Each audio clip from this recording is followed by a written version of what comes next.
Hello दोस्तों, online classes में आप सभी का स्वागत है। दोस्तों, आपने हमारे चैनल को अभी से सब्सक्राइब नहीं किया तो आप सब्सक्राइब कीजिए। आज का हमारा टॉपिक है स्कीमा। स्कीमा का अर्थ क्या है? स्कीमा क्या है? स्कीमा का शब्द का प्रयोग किस मनोवैज्ञानिक ने सर्वप्रथम कब और कहाँ पे किया था? स्कीमा स्कीमा शब्द का सर्वप्रथम प्रयोग जीन पियाजे ने संगणक विकास में इसका प्रयोग किया था। स्कीमा एक हमारी सूचनाओं को जानने, समझने और अनुभव करने तथा मानसिक विकास की मौलिक इकाई है। यानी सूचनाओं को जानने, समझने और अनुभव करने तथा मानसिक विकास की मौलिक इकाई स्कीमा कहते हैं।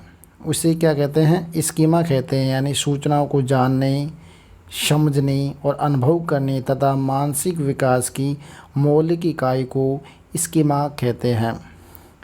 स्कीमा यह सूचनाओं का एक संगठित पैकेट होता है जिसे हम दीर्घकालीन स्मृति में भेजते हैं। यानी हमारी जो सूचनाएं मिलती है बाहर की, जो मानसिक विकास में होता है, जो सूचनाएं यह होती है उनको इकट्ठित यानी एक पैकेट बना लिया जाता है। उसे हम दीर्घकालीन यानी लॉन्ग टाइम की मेमोरी में उसे सेव कर दिया जाता है। यानी पैकेट के रूप में उसे भेजा जाता है। स्कीमा इसे ज्ञान का ढांचा या ज्ञान की इकाई भी कहा जाता है। स्कीमा को ज्ञान का ढांचा या ज्ञान की इकाई भी कहा जाता है। स्कीमा मानसिक क्रियाओं का सामान्यीकरण होता है। क्या होती है? मानसिक क्रियाओं की सामान्यीकरण होती है। कौन होती है? स्कीमा होती है। स्कीमा प्रत्येक बालक के व्यवहार करने के तरीके को व्यक्त करती है। जैसे अभिव्यक्ति,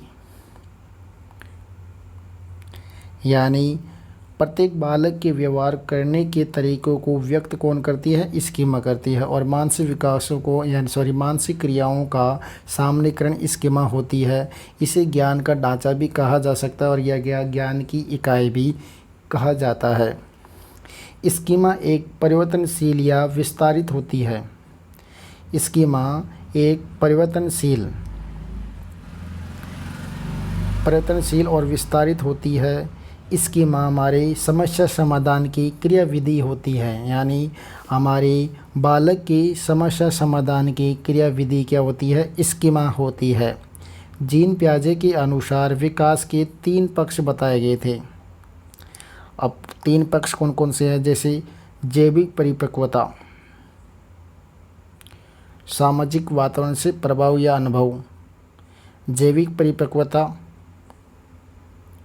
सामाजिक वातावरण से प्राप्त अनुभव और भौतिक वातावरण से प्राप्त अनुभव। ये जीन पियाजे के अनुसार विकास के 3 पक्ष बताए गए थे जो हमारे स्कीमा के अंतर्गत आते हैं। इन तीनों पक्षों में संतुलन स्थापित करने का कार्य स्कीमा करती है। क्या करती है? स्कीमा करती है। मनुष्य के या बालक के तीनों पक्षों में जो संतुलन स्थापित या बैलेंस बनाने का कार्य स्कीमा करती है। स्कीम्स क्या है? स्कीम्स वो उसे कहते हैं जो संगठित व्यवहारों का एक ऐसा पैटर्न होता है जो प्रतिदिन दोहराए जाते हैं। जैसे कपड़े पहनना, उसे स्कीम्स कहते हैं। क्या कहते हैं? उसे स्कीम्स कहते हैं। स्कीम यानी जो संगठित व्यवहारों का एक ऐसा पैटर्न हो या प्रतिदिन जिसे हम दोहराते हैं, उन्हें कपड़े पहनती या जैसे कपड़े पहनना या एक जगह बैठना, उसको स्कीम्स कहते हैं। और 3 पक्षों को संतुलन स्थापित करने का कार्य स्कीमा करती है। 3 पक्ष कौन कौन से हैं? जैविक परिपक्वता, सामाजिक वातावरण से प्राप्त अनुभव और भौतिक वातावरण से प्राप्त अनुभव। स्कीमा सूचनाओं को जानने और समझने का अनुभव करने या मानसिक विकास की मौलिक इकाई होती है।